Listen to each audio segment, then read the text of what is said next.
Antes de que me juzgues, permíteme contarte cómo llegué hasta aquí. El día que cumplí 62 años, creía que iba a almorzar. Me puse mi mejor suéter e incluso me arreglé el cabello. Pero en lugar de pastel y risas, me entregaron una maleta y me abandonaron. Y eso fue solo el comienzo. Si crees que la traición solo proviene de extraños, espera a que lleve tu propio apellido. Quédate hasta el final y dime en los comentarios desde dónde estás viendo esto. Dicen que el amor de una madre es incondicional, que es paciente, indulgente y eterno. Yo lo creía, yo lo viví. Cada rodilla raspada, cada noche en vela, cada obra escolar. Siempre estuve allí para Brandon, mi único hijo. Me desperté en mi cumpleaños con un aleteo en el pecho, esa calidez familiar de la anticipación. 62. Sola en mi modesta casa en Dayton, Ohio, pero llena de esperanza. Brandon no había llamado mucho últimamente. Decía que el trabajo era un caos, que las cosas con su esposa estaban tensas, pero seguramente aparecería hoy. Preparé panqueques, sus favoritos, incluso puse 2 platos en la mesa. Al mediodía todavía estaba sola. Mi corazón se hundió un poco, pero me negué a caer en la desesperación. Revisé mi teléfono una docena de veces. Releí mensajes antiguos solo para sentir alguna conexión, algún vestigio del chico que había criado. A la 1 de la tarde sonó el timbre. El corazón me dio un vuelco. Corrí hacia la puerta, alisándome el suéter, con una sonrisa que ya se había ensayado 1000 veces en el espejo esa mañana.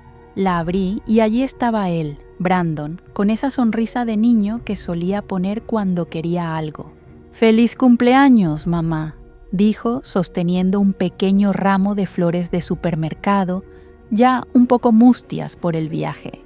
Sonreí a través de la punzada en mi pecho y lo abracé con fuerza, inhalando su aroma familiar, una mezcla de la colonia cara que su esposa le compraba y algo que se parecía a la culpa. «¿Viniste?». «Por supuesto», respondió dándome unas palmaditas rígidas en la espalda. «Vístete». Hice reservaciones para almorzar. No lo cuestioné. La gratitud borró cualquier duda.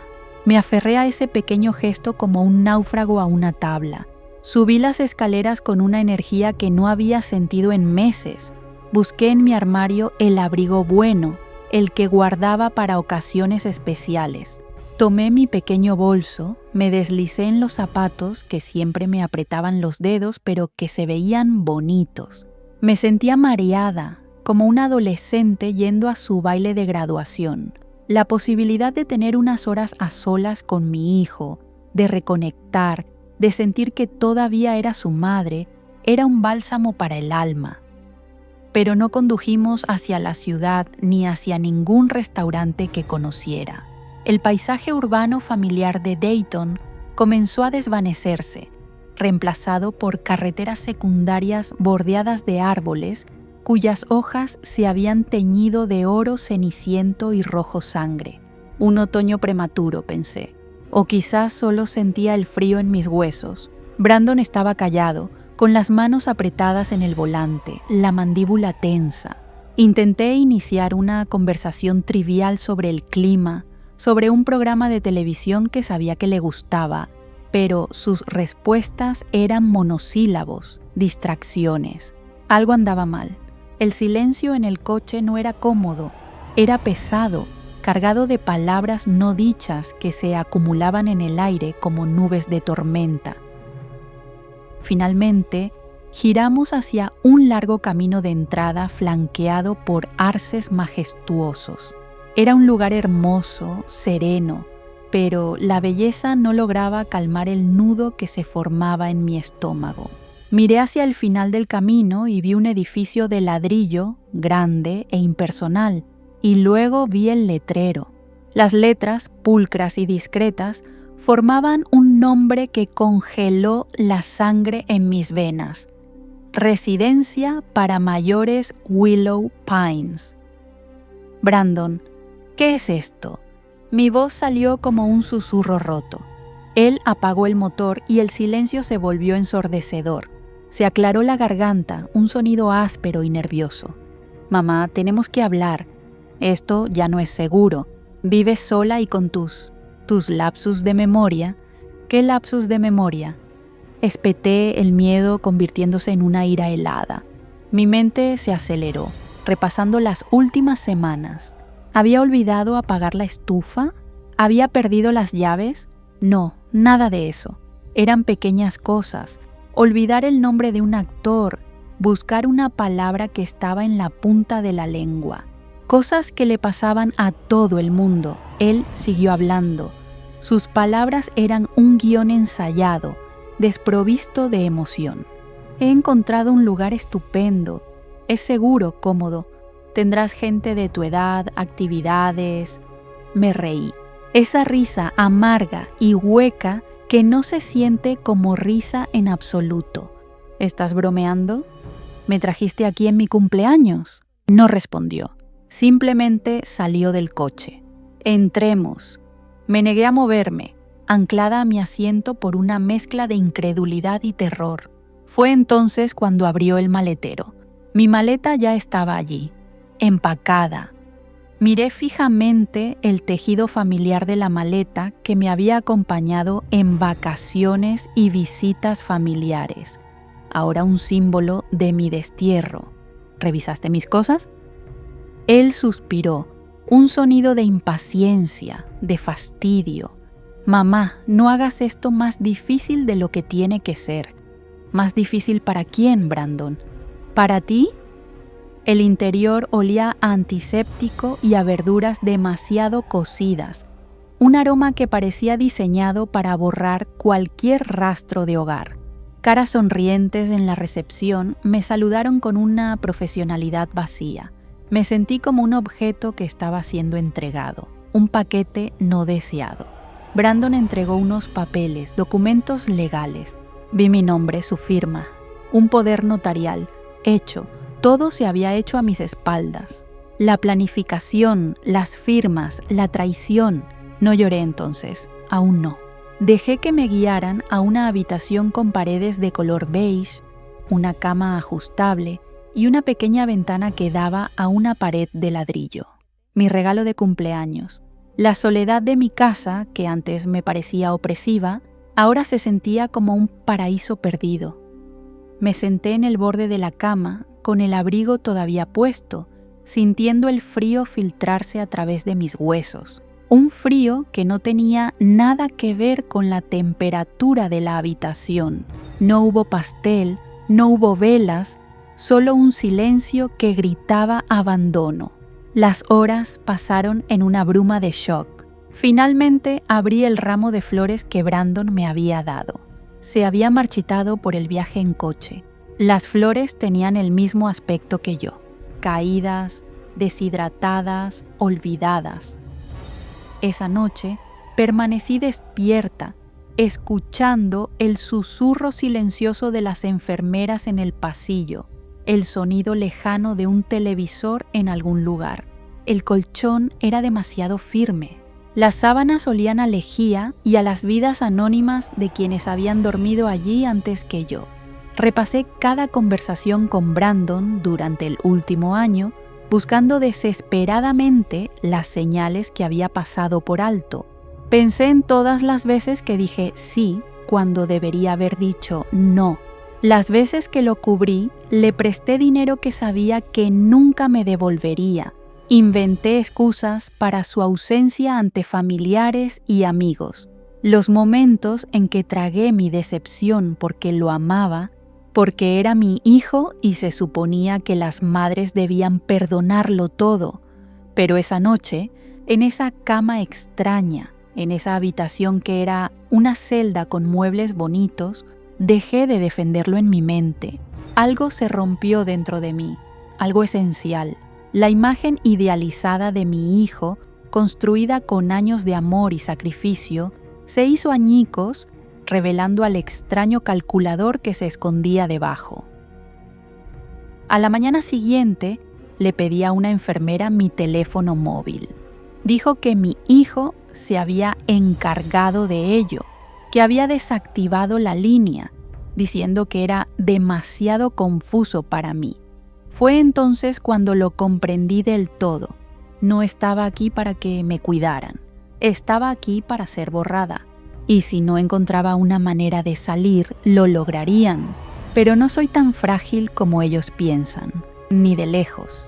El amor incondicional de una madre puede ser un pozo sin fondo, pero incluso el pozo más profundo tiene un límite cuando lo único que recibe a cambio es veneno. Dejé de comer durante 2 días, no porque estuviera tratando de hacer una declaración, sino porque simplemente no podía tragar la comida ni la verdad. Hay algo en ser tratado como si ya no fueras útil que rompe una parte de ti que nunca se cura del todo.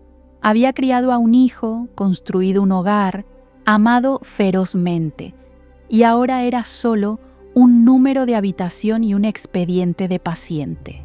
Las enfermeras eran amables en su mayoría, pero la amabilidad puede sentirse como una forma de lástima cuando estás atrapado. Me llamaban cielo y cariño, como si tuviera 10 años o 100. Nadie preguntó qué hacía antes, nadie preguntó qué amaba. Para ellos, yo era solo otra anciana en pantuflas que olvidaba cosas, aunque yo no había olvidado ni una maldita cosa. El recuerdo de la traición estaba grabado a fuego en mi mente, cada detalle nítido y doloroso. Mi compañera de cuarto, Doris, dormía todo el día y roncaba toda la noche. Su presencia era un recordatorio constante de la resignación. No hablaba mucho, pero cuando lo hacía, era sobre personas que no la habían visitado en años, hijos e hijas que estaban demasiado ocupados. Escuchaba sus murmullos porque conocía demasiado bien el dolor de la ausencia. En sus ojos vidriosos veía el fantasma de mi propio futuro si me rendía. Intenté mantener mi mente aguda. Veía las noticias en la sala común, rodeada de otros residentes cuyas miradas estaban perdidas en el pasado. Hacía los crucigramas que dejaban en el pasillo, llenando las casillas con una furia silenciosa. Releí una novela que ya había leído 2 veces, no por placer, sino para demostrarme a mí misma que mi cerebro todavía funcionaba, que las palabras todavía tenían sentido. Pero algo dentro de mí se estaba hundiendo más y más en la oscuridad, una especie de niebla gris que amenazaba con consumirlo todo. Entonces, en el 4.º día, conocí a Ruby. No se suponía que trabajara ese día. Una enfermera se había reportado enferma, y Ruby, joven, con trenzas recogidas bajo su gorro de enfermera y una bondad genuina en los ojos, la reemplazó. Estaba revisando mis signos vitales. Su toque era firme pero gentil, a diferencia de las manos apresuradas de las demás. De repente dijo en voz baja: «Usted no pertenece aquí». La miré sorprendida. Una oleada de emoción me subió por la garganta. Ella sonrió, una sonrisa cómplice. No me malinterprete. Mucha gente necesita ayuda y eso está bien. Pero usted no parece perdida. Parpadeé para ahuyentar el repentino escozor en mis ojos. Nadie me había mirado de verdad desde que llegué. Nadie había visto más allá del estereotipo de anciana confundida. Nos pusimos a hablar. Me preguntó por Brandon. Le conté lo que pude sin desmoronarme, fragmentos de la historia que salieron a trompicones. Ella escuchó. No solo asintió con la cabeza, realmente escuchó. Sus ojos nunca dejaron los míos. Vio mi dolor, mi ira, mi miedo. Más tarde ese día, regresó con algo en la mano. Se acercó a mi cama y susurró: «Esto pertenecía al señor Henley, un residente que falleció la semana pasada. Lo encontramos metido dentro de una Biblia. Nadie lo reclamó. Era un billete de lotería, doblado, un poco amarillento, con fecha de 2 semanas antes». Me reí entre dientes, un sonido seco y quebradizo. y quieres que pruebe mi suerte. Ella me guiñó un ojo. Oiga, el mundo le debe algo. No planeaba hacerlo, no al principio. Parecía una tontería, una fantasía infantil en medio de una pesadilla adulta. Pero el aburrimiento y la desesperación son extraños compañeros de cama. El billete se quedó en el bolsillo de mi bata, un pequeño cuadrado de papel que representaba una posibilidad tan remota que era casi insultante. Esa noche esperé hasta que el pasillo quedó en silencio, hasta que los únicos sonidos eran los ronquidos de Doris y el zumbido del sistema de ventilación. Me deslicé fuera de mi habitación, mis pies en pantuflas sin hacer ruido sobre el linóleo pulido. Usé uno de los antiguos ordenadores de sobremesa de la sala de estar, una reliquia tecnológica que los residentes rara vez usaban. Mis manos temblaban mientras escribía los números en el sitio web de la lotería. Mi corazón latía con fuerza contra mis costillas, no por la esperanza, sino por el miedo a ser descubierta fuera de mi habitación. La página tardó una eternidad en cargar, y entonces aparecieron los números ganadores. Mi mano se congeló sobre el ratón. Mis ojos escanearon la pantalla una y otra vez. $6 millones. Me tapé la boca con ambas manos para ahogar un grito. Miré a mi alrededor. Nadie. El silencio que siguió fue ensordecedor. No era alegría lo que sentía. En absoluto. Era miedo. Miedo puro y eléctrico. Si Brandon se enteraba, si alguien se enteraba, me verían como una anciana delirante. Intentarían tomar el control, argumentando que no estaba en mi sano juicio. Imprimí la confirmación, la doblé en un pequeño cuadrado y la metí dentro de mi sujetador, el único lugar que sabía que era verdaderamente mío. Al día siguiente, aparté a Ruby. Necesito hablar con alguien en privado, alguien legal. No preguntó por qué, solo asintió. Ruby conocía a alguien, un abogado voluntario que venía 2 veces al mes para ayudar a los mayores con testamentos y asuntos similares. Esperé con el corazón palpitante hasta que llegó ese viernes. Su nombre era Aaron, joven, agudo y, lo más importante, discreto. Nos sentamos en la pequeña sala de descanso, con el olor a café quemado en el aire. Le deslicé la confirmación de la lotería y susurré: ¿puedes ayudarme a desaparecer? Sus cejas se arquearon, pero no vaciló. Tendremos que movernos rápido, dijo. Las siguientes horas fueron un torbellino. Papeleo, notarizaciones, transferencias financieras, un nuevo teléfono, una dirección postal temporal. Contactó a un asesor financiero independiente que estableció un fideicomiso ciego. Mi nombre no aparecía visible en ninguna parte. Brandon nunca vería un centavo. Firmé un nuevo testamento dejando todo a la caridad, aunque aún no se revelaría cuál. Brandon ya había firmado para deshacerse de mi vida una vez. No le permitiría hacerlo de nuevo. Ruby me abrazó la noche que me fui. «No nos olvides cuando seas libre», susurró. No lloré, no podía. Me deslicé justo antes del amanecer, vistiendo ropa que no era mía, llevando una bolsa de lona con solo lo esencial. Pensaban que era senil, rota, sola, pero estaba a punto de convertirme en un fantasma con $6 millones. Que me buscaran. Nunca me verían venir. El viaje en autobús fuera de Ohio fue largo, silencioso y frío. Me senté cerca de la parte de atrás, con la capucha puesta y gafas de sol, aferrando esa bolsa de lona como si contuviera mi alma. En muchos sentidos así era. No sabía exactamente a dónde iba. Todo lo que sabía era que tenía que llegar lo suficientemente lejos para que nadie pudiera encontrarme. Ni Brandon, ni su esposa, ni los abogados que probablemente ya había llamado. Aaron me había ayudado a comprar una modesta casa bajo el nombre de un nuevo fideicomiso en la zona rural de Tennessee.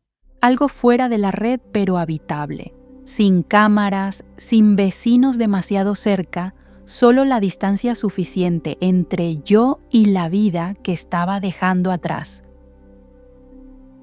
Cuando cruzamos la frontera de Kentucky, exhalé por primera vez en horas.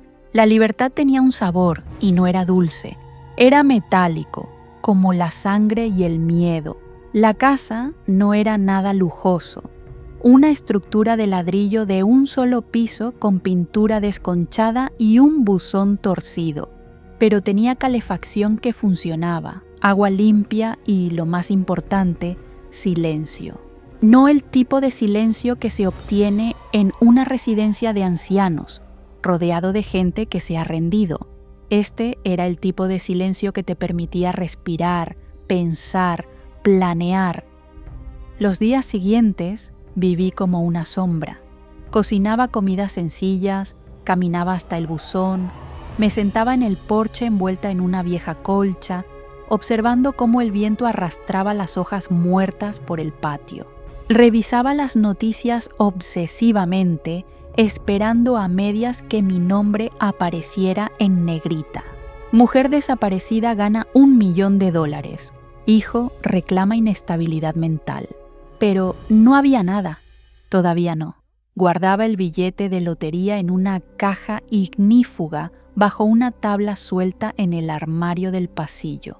Junto a él, el Nuevo Testamento, un teléfono desechable y una nota dirigida a quien encuentre esto.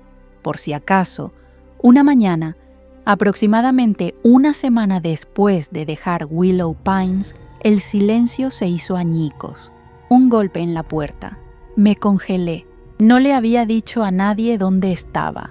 Ni siquiera tenía una tarjeta de crédito vinculada a mi nombre real.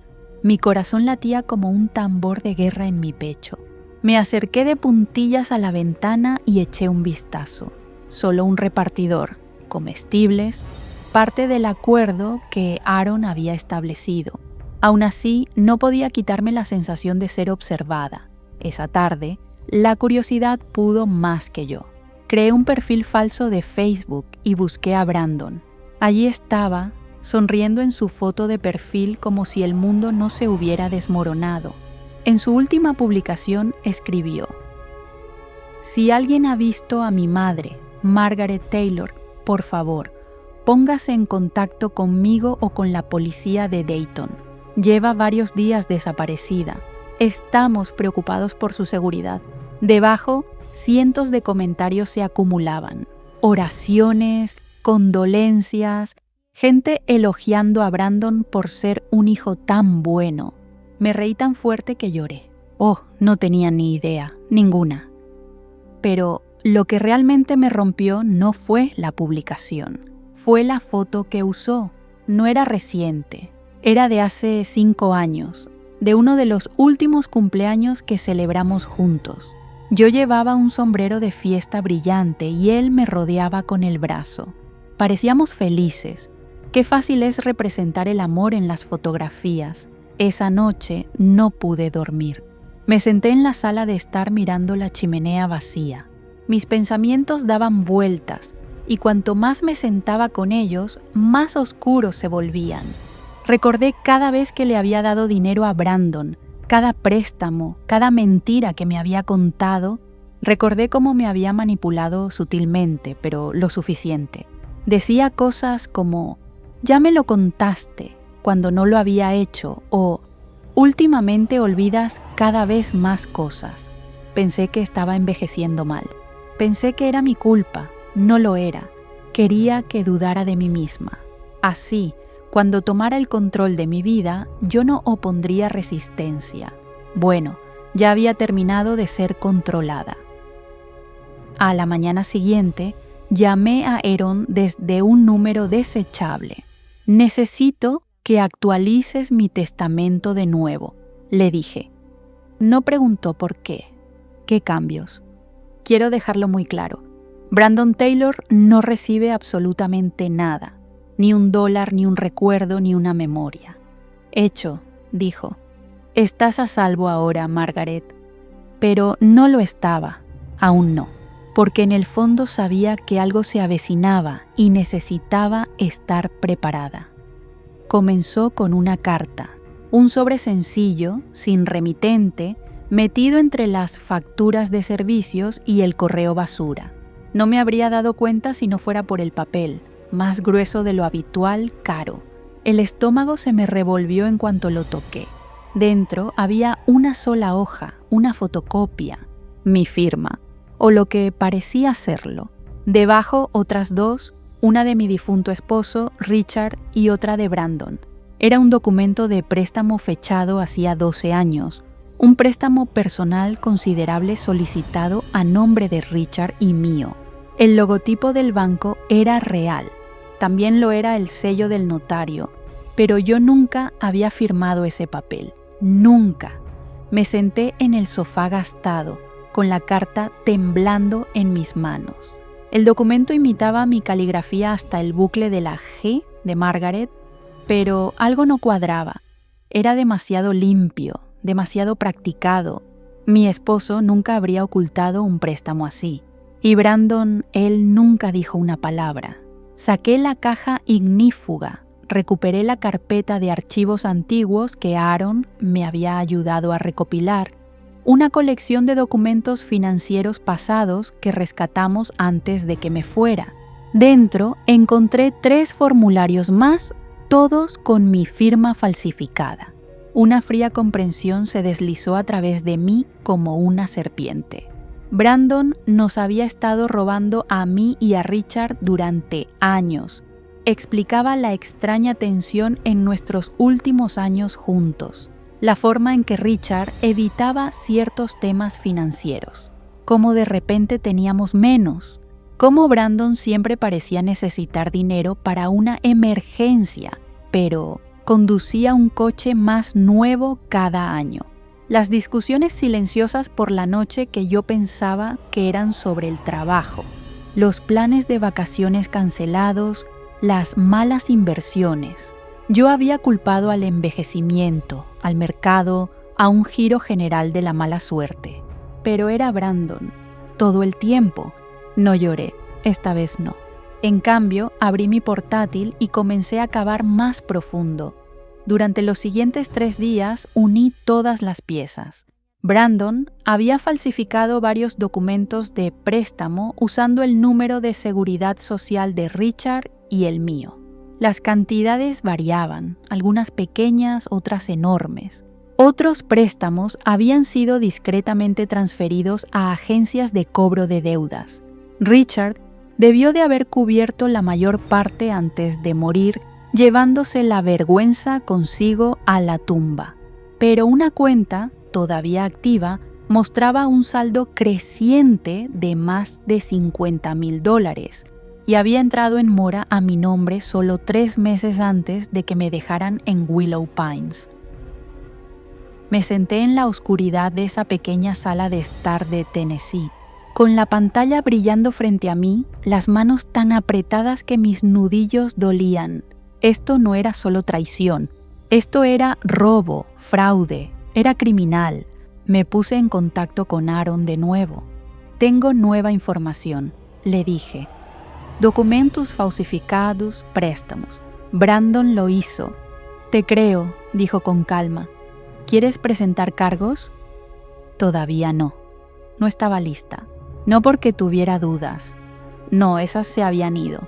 No estaba lista porque quería que él sintiera primero el miedo, el silencio, el no saber. Quería que se preguntara si yo lo sabía, porque la verdad era que ya no me estaba escondiendo. Estaba cazando. Comencé a reunir cada documento que pude, cada cuenta vinculada a mi nombre, cada correo electrónico antiguo, cada notificación financiera que Brandon me había enviado en mi nombre.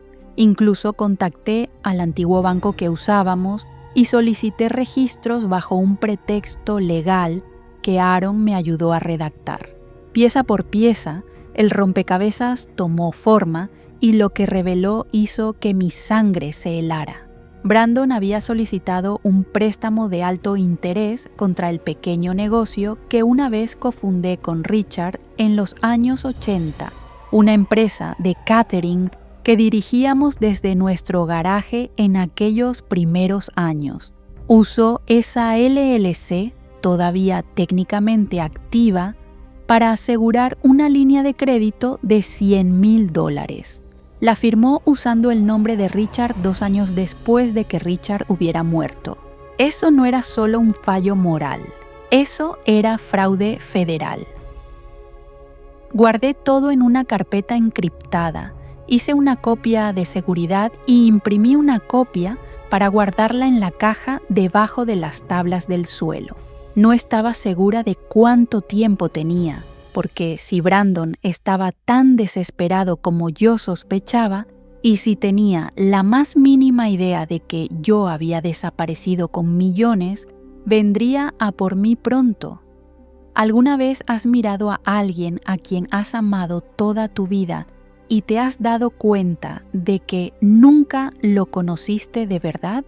Así es como me sentía, navegando por páginas de documentos que vinculaban a mi hijo a un rastro de engaño tan largo y enredado que me revolvía el estómago. El hombre al que una vez acuné en mis brazos se había convertido en un extraño. Y no cualquier extraño, uno peligroso. Para entonces ya lo había confirmado todo. Brandon había falsificado mi firma, mentido a los bancos, manipulado a mi difunto esposo para que lo cubriera y, lo peor de todo, lo había hecho todo detrás de la máscara de un hijo devoto. Pero la verdad más oscura llegó a través de una simple búsqueda enterrada en una base de datos pública. Con un poco de ayuda del acceso de Aaron, la encontré.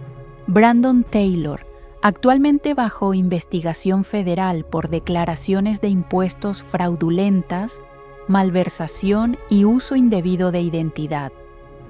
Uso indebido de identidad. Esa fue la que más me dolió. Hice clic en el expediente del caso temblando. Los detalles estaban en su mayoría redactados, pero las acusaciones eran claras. Brandon había estado creando identidades falsas, inflando ingresos, falsificando deducciones y presentando declaraciones para desviar dinero a través de reembolsos. Algunas de esas identidades eran de personas fallecidas, otras de ancianos, otras de personas reales, incluyéndome a mí. El IRS había marcado varias declaraciones presentadas a mi nombre en los últimos 3 años. Yo no tenía ni idea, me quedé mirando la pantalla, mi mente en una espiral. ¿Había planeado tomar mi dinero desde el principio? ¿Era esta la razón por la que fue tan rápido en meterme en una residencia y cancelar mi teléfono? No era preocupación, era contención. Quería mantenerme en silencio, desorientada y fuera del camino. Me aparté del escritorio, caminando por la estrecha sala de estar, con una mano en el pecho para calmar los temblores. Mi propio hijo había convertido mi identidad en un arma, había usado mi nombre como una herramienta para sus planes, y cuando la situación se puso difícil, había planeado deshacerse de mí como un cabo suelto en una historia desordenada. Solo que ahora yo no era solo un cabo suelto, yo era la que sostenía el hilo. No llamé a la policía, aún no. En cambio, comencé a documentar todo. Cada mentira, cada préstamo, cada línea falsificada en un trozo de papel. Los imprimí, los archivé en carpetas de Manila, los etiqueté con fechas. Comencé a grabar notas de audio, no porque tuviera miedo de olvidar, sino porque quería que mi voz fuera la última en la habitación si algo me sucedía. Luego tomé una decisión. Envié una copia de todo el archivo de forma anónima al Departamento de Justicia. No para hacer una declaración, todavía no, sino para plantar una semilla. Tendrían la evidencia. Si algo me sucedía, sabrían dónde buscar. Aún así, no podía evitar la sensación de que él lo sabía. Comencé a notar coches aparcados más tiempo de lo habitual cerca de la casa. Una vez, un hombre llamó a la puerta, afirmando que estaba haciendo una encuesta del vecindario. No abrí. Solo observé desde detrás de la cortina con el teléfono en la mano. Cada golpe, cada llamada me hacía saltar. Y aún así no huí, no esta vez. Hice otra llamada a Aaron. Necesitamos finalizar el fideicomiso, le dije. Y el testamento también. Quiero que todo esté protegido. Él estuvo de acuerdo. Lo establecimos todo a mi nuevo nombre con capas de aislamiento legal. Si Brandon alguna vez intentaba reclamar un céntimo, sería rechazado en todos los tribunales del país. Pero por mucho que intentara protegerme con papel y estrategia, el golpe emocional llegaba en los momentos más silenciosos. Me sentaba por la noche y recordaba a Brandon de niño. Su risa, sus rodillas raspadas, la forma en que solía quedarse dormido en mi pecho. Recordaba los años de la adolescencia cuando las cosas se pusieron más difíciles, pero nunca me rendí con él. Las llamadas de la universidad, los silencios repentinos, la creciente distancia. Como no me di cuenta, ¿cuánto tiempo había estado alejándose mientras yo seguía aferrándome? Quizás ese es el peor tipo de traición, el que ves desarrollarse en cámara lenta, siempre esperando que sea otra cosa. Pero ahora lo sabía y no iba a dejar que él reescribiera el final de mi historia, porque por primera vez en mi vida yo sostenía la pluma. La carta llegó en un sobre blanco y sencillo, sin remitente, pero en el momento en que vi la caligrafía lo supe. Brandon siempre había escrito con trazos agudos e inclinados, como si incluso su pluma no pudiera esperar a terminar lo que estaba haciendo. Dentro había una sola frase: «Sé lo que hiciste y esto no ha terminado». La leí 2 veces, 3 veces. Luego me reí, no por diversión, sino porque era exactamente el tipo de arrogancia que esperaba de él. No un «¿dónde estás?», no un «te extraño», solo una advertencia o una amenaza. Doblé la carta cuidadosamente y la deslicé en mi creciente carpeta de pruebas. Para entonces llevaba casi 3 semanas desaparecida. Brandon había lanzado lo que parecía una campaña pública de preocupación, suplicando información, concediendo entrevistas a las cadenas de noticias locales, desempeñando el papel del hijo desconsolado que busca a su madre confundida y vulnerable. Habría sido cómico si no fuera tan escalofriante. Y entonces, tal como temía, hizo su jugada. Llegó una carta del juzgado del condado de Dayton, oficial, certificada. Firmé por ella con manos temblorosas y me senté a abrirla en la mesa de la cocina. Había presentado una petición para que me declararan mentalmente incapacitada. No podía respirar. El aire pareció solidificarse en mis pulmones. El documento incluía declaraciones de 2 personas que afirmaban que yo había mostrado un comportamiento errático y confuso durante el último año. Una era una antigua vecina con la que apenas había cruzado más que saludos cordiales. El otro, un viejo amigo suyo de la universidad, alguien a quien yo apenas conocía. El abogado de Brandon había presentado también clips de audio, fragmentos de viejos mensajes de voz que yo le había dejado cuando estaba angustiada, sola o simplemente desahogándome. Cortados y editados, me hacían sonar incoherente, inestable, una anciana al borde del colapso. Incluso adjuntó una carta de un psiquiatra, uno que nunca había conocido, que afirmaba su preocupación por mi desaparición y comportamiento paranoico. Querían que el tribunal congelara mis cuentas, que tomara el control del fideicomiso, que me arrastrara de vuelta a las paredes color beige de Willow Pines.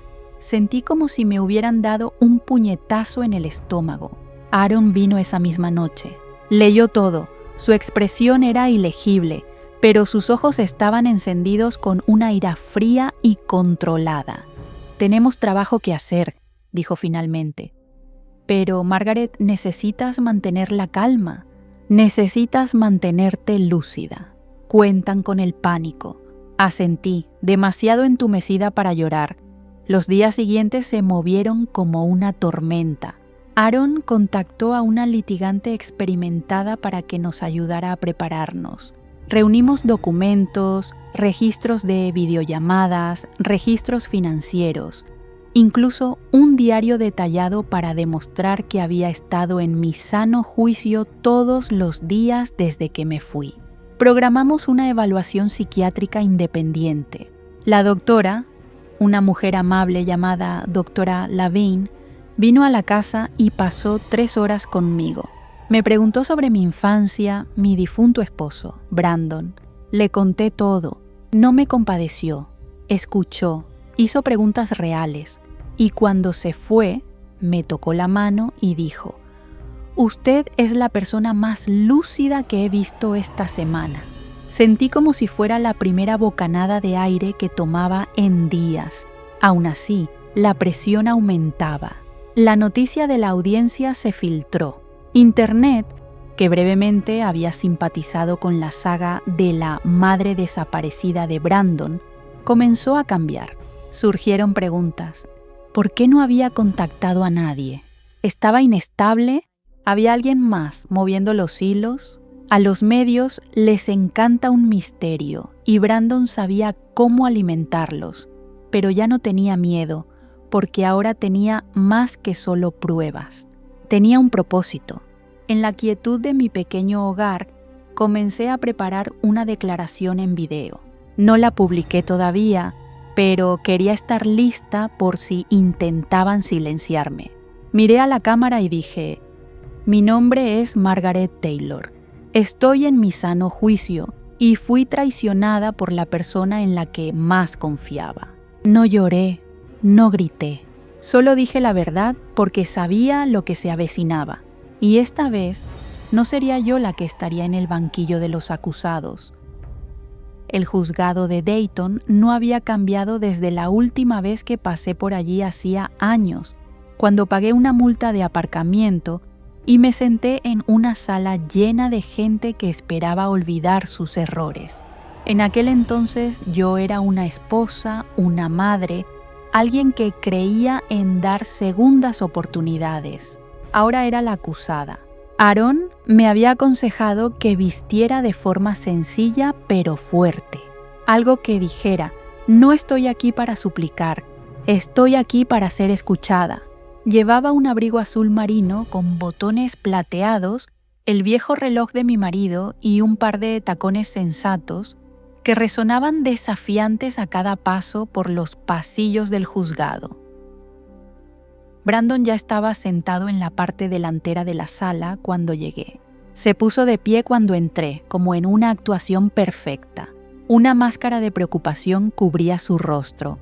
Incluso ofreció una sonrisa, del tipo que los extraños interpretarían como calidez, pero yo la vi por lo que era. Estaba aquí para enterrarme. El juez, un hombre mayor con ojos cansados, presentó el caso. En el asunto de la competencia mental de Margaret Taylor, las palabras flotaron en el aire como humo. El abogado de Brandon fue el primero, un hombre alto con una voz pulida y demasiada confianza. Lo expuso como un guión. Margaret había desaparecido. Margaret se comportaba de forma errática. Margaret posiblemente estaba siendo manipulada. Margaret era un peligro para sí misma y para sus finanzas. Presentó la carta del psiquiatra, la del médico que nunca había conocido, y reprodujo esos clips de audio míos, editados y empalmados como un carrete de terror. Me escuché a mí misma sonar dispersa, desesperada, incluso inestable, sacada completamente de contexto. Vi cómo las cejas del juez se arqueaban. Mis manos se aferraron a los reposabrazos. Luego habló Brandon. «Señoría», dijo, con la voz temblando la cantidad justa. «Amo a mi madre, de verdad. Esto es lo más difícil que he hecho en mi vida. Pero creo que se están aprovechando de ella. No es ella misma. está perdida. Fue entonces cuando me puse de pie. Mi turno, señoría. El juez asintió. Caminé lentamente hacia el estrado, haciendo una pausa lo suficiente para que el peso de mi presencia se asentara. Luego hablé. Mi nombre es Margaret Taylor. Tengo 62 años. No tengo ninguna deficiencia mental. No estoy perdida y no soy la víctima de nadie. Abrí mi carpeta metódicamente, con cuidado, y le entregué una copia del informe psiquiátrico completo de la doctora Lavigne al juez, firmado, fechado y certificado. El veredicto: mente completamente sana, sin indicadores de deterioro cognitivo, emocionalmente estable. Vi cómo los hombros del abogado se tensaban. El rostro de Brandon se contrajo. Luego continué. Tengo aquí, dije, levantando una segunda carpeta, un registro de cada llamada telefónica que hice la semana antes de irme, recibos de la transferencia de fondos a un fideicomiso legal, registros médicos impecables y una declaración jurada del abogado que me ayudó a salir de la residencia, declarando que yo era lúcida, lógica y tenía el control total de mis decisiones. Hice una pausa. Y también tengo algo más, pero no lo presentaré hoy, no a menos que sea necesario. No mostré el archivo, el que contenía cada firma fraudulenta, cada préstamo robado, cada documento fiscal manipulado que Brandon había tocado. Ese era mi as en la manga. En cambio, me volví hacia el juez. Él me metió en una residencia sin mi consentimiento. Me quitó el teléfono, me quitó la libertad y ahora quiere quitarme lo poco que me queda. Mi voz, mi independencia, mi dignidad. No se lo permita. La sala del tribunal quedó en silencio. Aaron se sentó a mi lado, callado pero firme. Sus ojos se encontraron con los míos orgullosos, pero no sorprendidos. El juez se reclinó, tamborileando con el pulgar sobre el expediente. Necesito tiempo para revisar todos los documentos y la evaluación médica. El tribunal se volverá a reunir en 2 semanas. 2 semanas. Brandon se giró hacia mí cuando terminó la sesión. Intentó captar mi mirada, pero no le di esa satisfacción. Salió de la sala con los puños apretados y la mandíbula tensa. Su máscara se estaba agrietando, y yo salí con la cabeza bien alta. La guerra no había terminado, pero por primera vez sabía que podía ganarla. 2 semanas. Ese fue el tiempo que nos dio el juez. Pero Brandon no perdió ni un solo día. A las pocas horas de salir del juzgado, redobló su campaña pública. Las noticias locales emitieron un nuevo segmento. Madre desaparecida reaparece en el tribunal. Hijo teme explotación. Brandon habló directamente a la cámara, con los ojos húmedos, la voz temblando lo justo.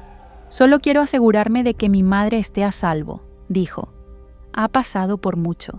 No está pensando con claridad, y me temo que hay gente a su alrededor con malas intenciones.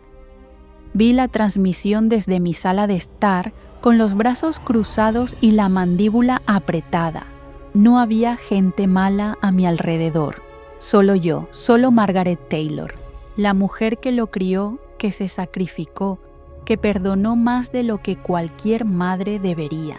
Y tenía la audacia de pintarme como una marioneta. Ese fue el momento en que lo supe. La guerra silenciosa que había declarado en mi corazón ya no era suficiente. Necesitaba actuar. Llamé a Aaron y le pedí que viniera. Cuando llegó, le entregué el sobre sellado con cada documento que había recopilado, los préstamos fraudulentos, las firmas falsificadas, las declaraciones de impuestos que Brandon había presentado bajo mi nombre. Envíalo, le dije, no al tribunal, al Departamento de Justicia, de forma anónima. Abrió el sobre, hojeó las páginas y asintió. Esto llamará su atención. Cuento con ello, respondí, pero no había terminado. Esa noche, usando uno de mis nuevos alias y una cuenta en línea nueva, Hice una donación considerable, $5 millones, a una organización nacional sin fines de lucro que protege a las personas mayores del abuso financiero. Sin nombre adjunto, solo la transferencia. En una semana lanzaron una campaña usando mi caso como símbolo. No me nombraron, pero el momento era demasiado perfecto. La gente empezó a susurrar, a compartir, a cuestionar. ¿Cómo desaparece una madre y luego reaparece con dinero, pero su propio hijo intenta encerrarla? Los comentarios inundaron las redes sociales. Algo no cuadra con el hijo. Déjenla hablar. ¿Por qué nadie ha preguntado su versión? No confío en él. La imagen cuidadosamente construida de Brandon comenzó a tambalearse. Entonces ocurrió algo que no esperaba. Una periodista de un importante periódico se puso en contacto con Aaron. Quería escuchar mi versión de la historia. Prometió discreción, sin nombres, sin fotos, solo la verdad. Acepté. Nos reunimos en un café tranquilo a 2 pueblos de distancia. Llevaba gafas de sol y un sombrero. Nos sentamos en el reservado de la esquina. Ella pulsó el botón de grabar y me dejó hablar. Le conté lo de la residencia, cómo me dejaron allí sin previo aviso, cómo Brandon me quitó el teléfono, mis cuentas, mi dignidad. No mencioné la lotería, aún no. Cuando me preguntó sobre el caso judicial, simplemente dije: está tratando de tomar el control de mi vida. De nuevo, la historia se publicó 2 días después. Madre o millonaria, el silenciamiento de Margaret T. No tardaron en conectar los puntos. La gente en línea comenzó a especular. ¿Era la madre desaparecida en realidad la donante anónima? ¿Era por eso que su hijo quería que la declararan incompetente? Más susurros, más dudas. Y yo seguía en silencio, porque la caída de Brandon no vendría de una acusación, vendría de un ajuste de cuentas. 2 días antes de que el tribunal se reuniera de nuevo, Aaron recibió una llamada. Era del Departamento de Justicia. Habían recibido nuestro archivo anónimo y estaban abriendo un caso. Brandon aún no lo sabía, pero mientras él construía un castillo de mentiras en los tribunales y ante las cámaras, yo estaba prendiendo fuego a los cimientos, y las llamas eran cada vez más altas. La segunda audiencia se sintió más fría, no por el clima, aunque el viento de Tennessee se había vuelto cruel esa semana, sino porque algo había cambiado en el aire que nos rodeaba. Brandon entró en la sala del tribunal con menos confianza esta vez. Sus hombros no estaban tan erguidos. Su abogado le susurraba urgentemente mientras tomaban asiento. Habían visto el artículo, habían visto el cambio en la opinión pública. Estaban sintiendo las grietas. Me senté tranquilamente, con mi carpeta de documentos cuidadosamente colocada en mi regazo. Ya no tenía miedo. Estaba enojada. No el tipo de ira que arremete, sino el tipo que se afila hasta convertirse en precisión. Esta vez, nosotros fuimos primero. Aaron comenzó con una declaración que silenció la sala. Señoría, empezó, desde la última audiencia hemos completado una evaluación psiquiátrica independiente completa. Hemos presentado registros financieros detallados que prueban la independencia y coherencia de la señora Taylor y hemos descubierto a través de registros públicos legítimos que el peticionario, el señor Brandon Taylor, está actualmente bajo investigación federal por múltiples delitos financieros, incluyendo uso indebido de identidad y fraude fiscal. Le entregó al juez una copia del expediente público del caso. El abogado de Brandon se puso de pie inmediatamente protestando. Esa investigación no tiene relación con... El juez levantó una mano. Siéntese. La sala contuvo el aliento. Luego vino el verdadero golpe. La doctora Lavigne, mi evaluadora independiente, subió al estrado. Serena, inteligente, directa. confirmó que no solo era mentalmente competente, sino emocionalmente sana y plenamente consciente de sus decisiones, incluida su elección de abandonar la residencia de ancianos.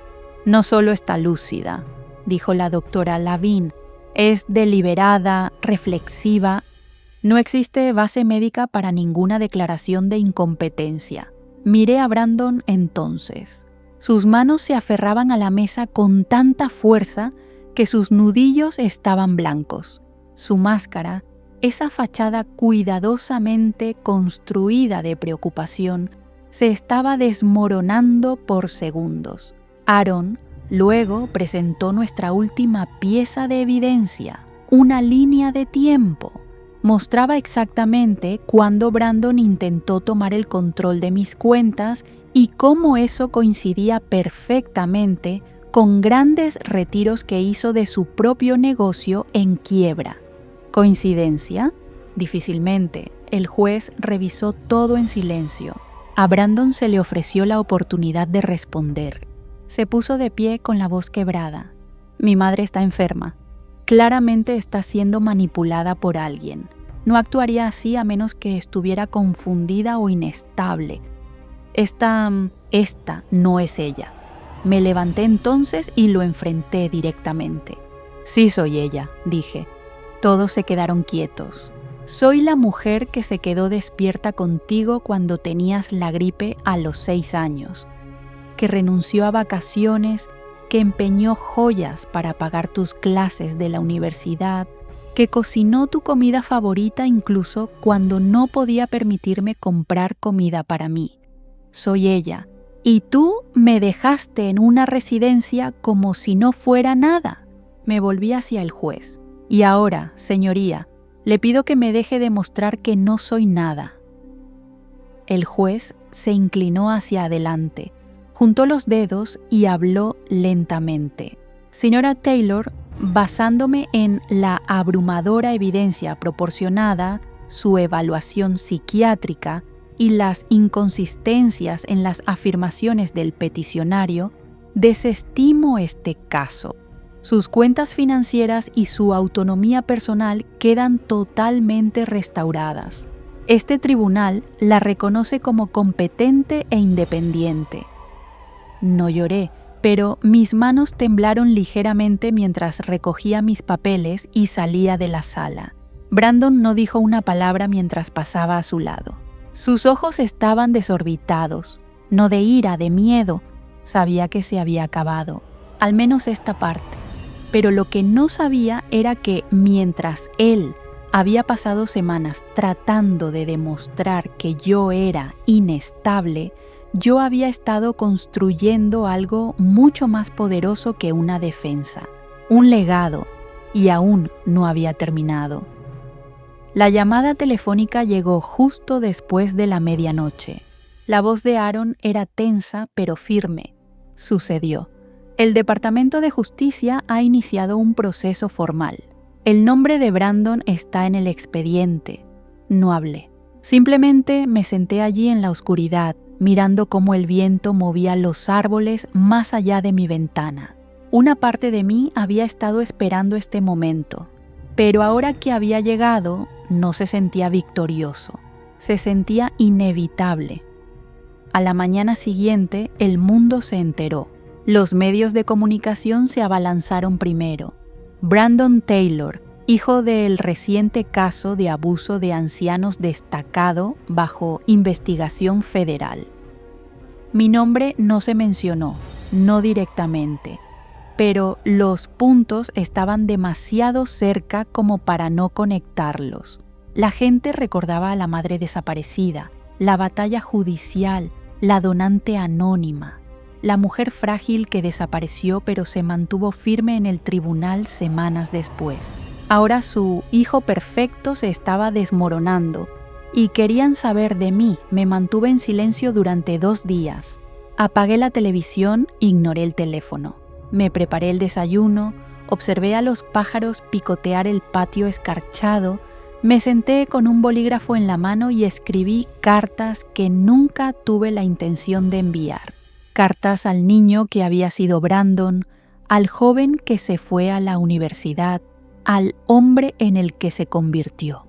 Era mi forma de llorar la pérdida, no del hombre que estaba a punto de ir a la cárcel, sino del hijo que yo creía tener.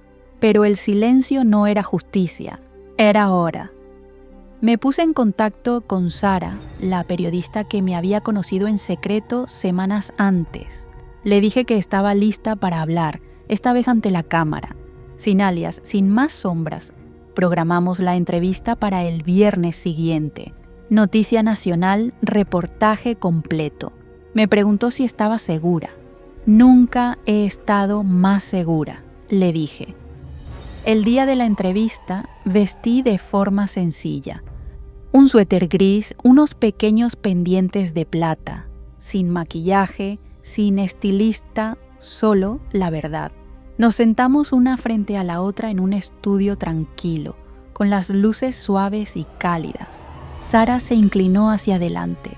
Margaret, el mundo conoce los titulares. Han leído sobre Brandon, sobre el caso. Pero lo que no saben es el corazón de todo esto. ¿Por qué ahora? Miré directamente a la cámara.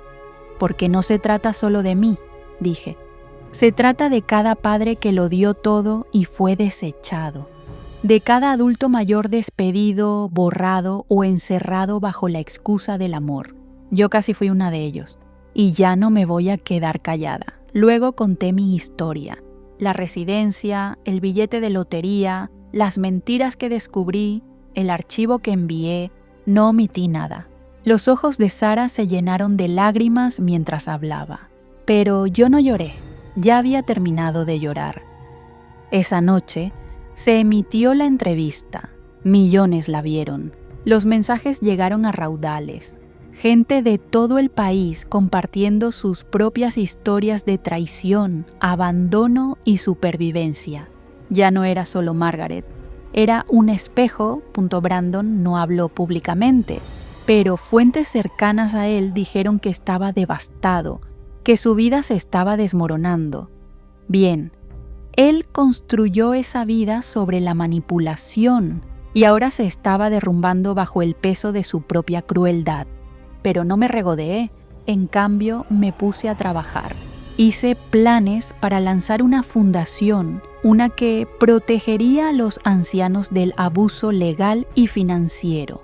No solo de nombre, sino con apoyo legal real, financiación real, defensa real. La llamé el Proyecto Margaret, porque si iban a usar mi nombre para despojarme de mi dignidad, yo iba a usarlo para devolver la dignidad a otros. Aún así, el dolor persistía, no porque Brandon estuviera sufriendo, sino porque una vez lo había amado con una especie de lealtad que me cegó. Y ahora tenía que aprender a vivir sin esa ilusión. Pero ahora tenía algo mejor. Tenía la verdad y nadie podría quitármela de nuevo. El arresto de Brandon no llegó con sirenas. Llegó con titulares. Brandon Taylor, acusado de múltiples cargos de fraude electrónico, robo de identidad y evasión de impuestos. Leí la noticia una mañana tranquila, con mi té en la mano y mi gato acurrucado a mi lado. La casa estaba en calma, excepto por el zumbido constante del refrigerador y el viento que rozaba las contraventanas. Durante mucho tiempo me quedé mirando el artículo, no porque no lo creyera, lo creía, sino porque había imaginado este momento tantas veces que, cuando finalmente llegó, casi se sintió como un déjà vu. Estaba en libertad bajo fianza. Por supuesto, el dinero puede comprar tiempo, incluso cuando no puede comprar paz. Pero el daño estaba hecho. Su nombre se había convertido en sinónimo de traición. Antiguos clientes retiraron sus negocios. Sus líneas de crédito fueron congeladas. Los amigos desaparecieron. Incluso su esposa había emitido una declaración a través de un abogado. Estaba solicitando el divorcio. Ahora estaba solo. Debería haberme sentido triunfante. Pero todo lo que sentía era un vacío. Lo que pasa con sobrevivir a la traición es que no te deja intacto. Te deja más sabio, sí, más agudo, más fuerte tal vez. Pero algo blando muere en ti, esa confianza ciega, esa creencia de que el amor es suficiente para mantener a alguien leal. No lloré esa blandura, la enterré. Era un sábado frío cuando entré en el centro del pueblo por primera vez desde que se emitió la entrevista. La gente me reconoció, no susurraron, no se quedaron mirando, sonrieron. Una mujer, tal vez de unos 40 años, me tocó el brazo y dijo: «Le diste a mi madre el coraje para dejar una mala situación». Un joven detrás del mostrador de la farmacia deslizó una nota en mi bolsa de medicamentos. Mi abuela dice: «Gracias». No busqué esta atención, pero llegó suavemente, como la luz del sol a través de nubes espesas. Aaron pasó por allí esa tarde. «Le ofrecieron un trato», dijo. 10 años si se declara culpable. Si no, irá a juicio. ¿Y él?, pregunté.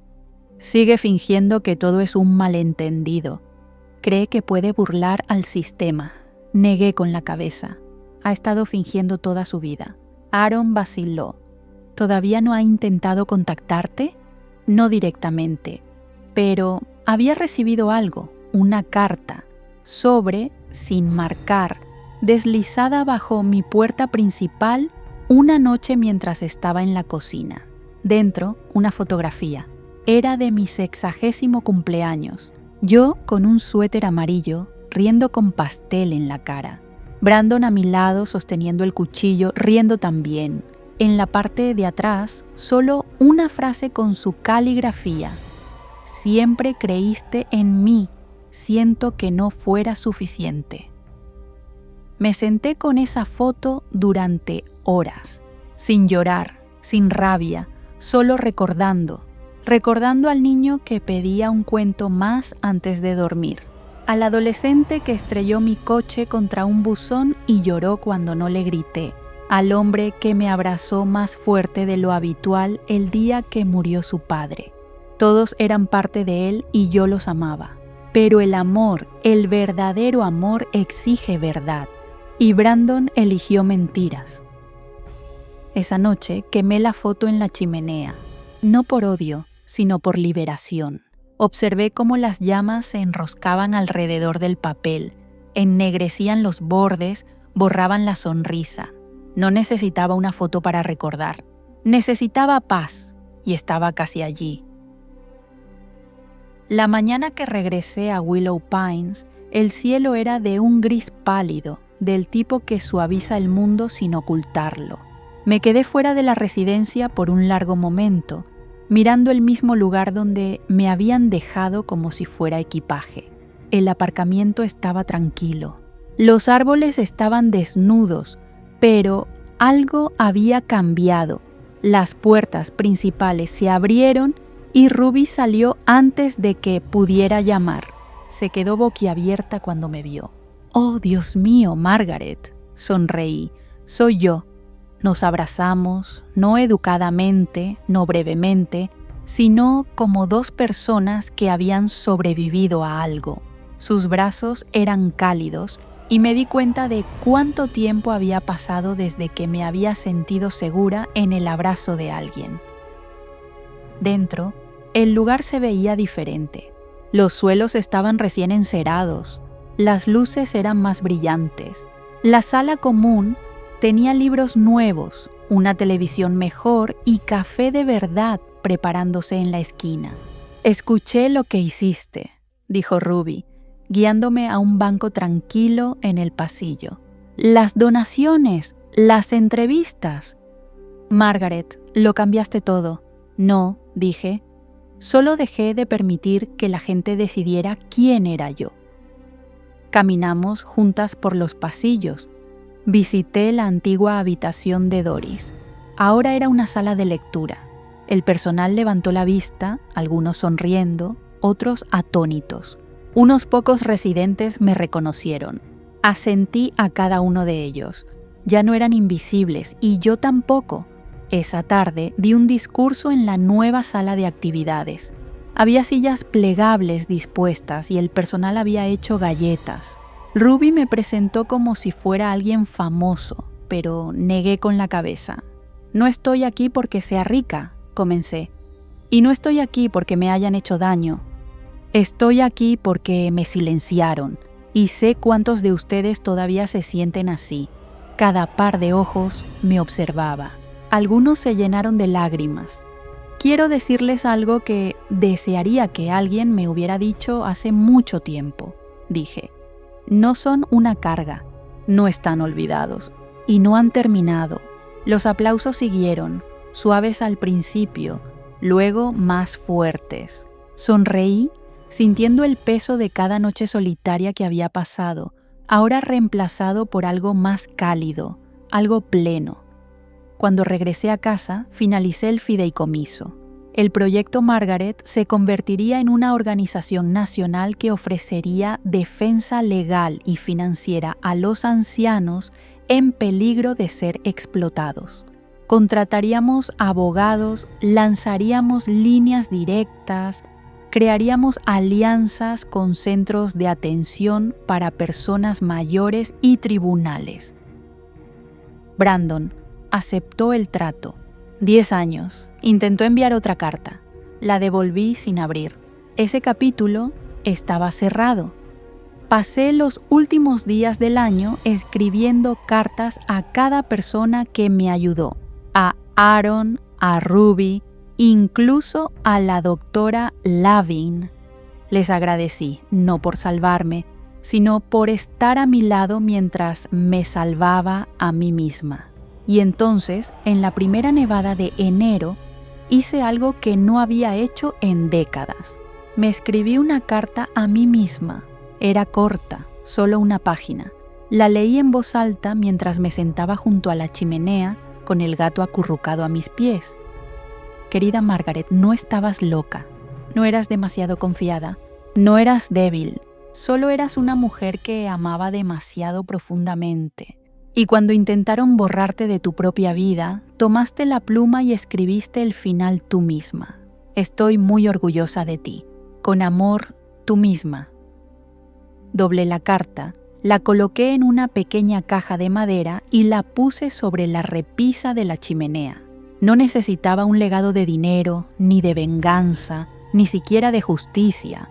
Tenía algo más grande, libertad.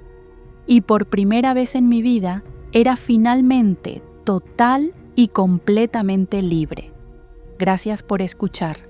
No olvides suscribirte y siéntete libre de compartir tu historia en los comentarios.